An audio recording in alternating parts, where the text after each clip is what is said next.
BNP ক্ষমতায় গেলে বর্তমান সরকারের এই সংস্কার কর্মসূচি সহ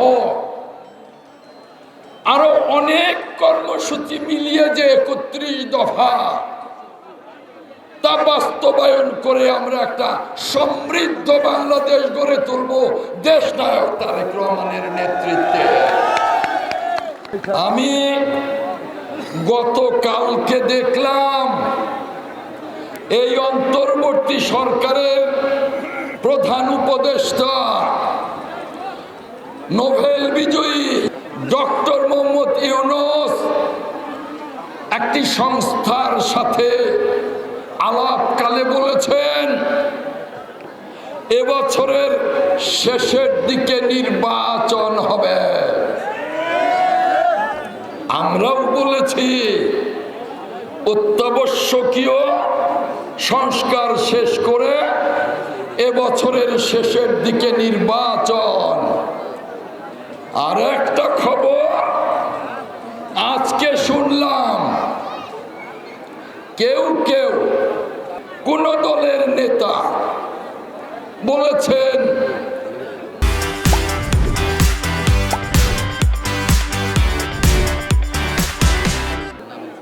সংস্কার শেষ না করে নির্বাচন দেয়া যাবে না।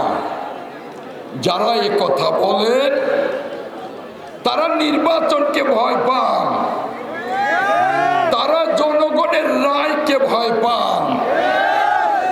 অনেকদিন খেটেছি আপনাদের জন্য, প্রত্যেকটা ইউনিয়নে কিছু না কিছু কাজ করে দিয়েছি, কিন্তু আজকে কেখে উপজেলাটা কাজ কে করে দিয়েছে?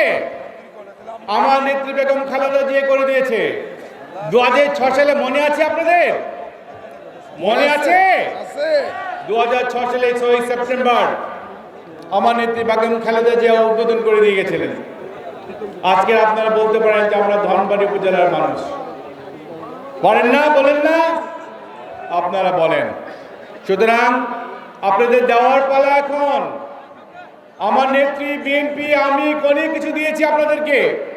এই ধনবাড়ী উপজেলা এবং মধুপুর উপজেলার প্রত্যেকটা ইউনিয়নে আমাদের বিএনপির এবং আমার কিছু না কিছু কর্ম রয়েই আছে। সুতরাং এই কর্মকাণ্ড মনে করিয়ে দেয় যে আগামীতে আমি আপনাদের ধানের শীষের দাবিদার। আমি চাইতে পারি না আপনাদের কাছে একটা ধানের শীষের ভোট? পারি?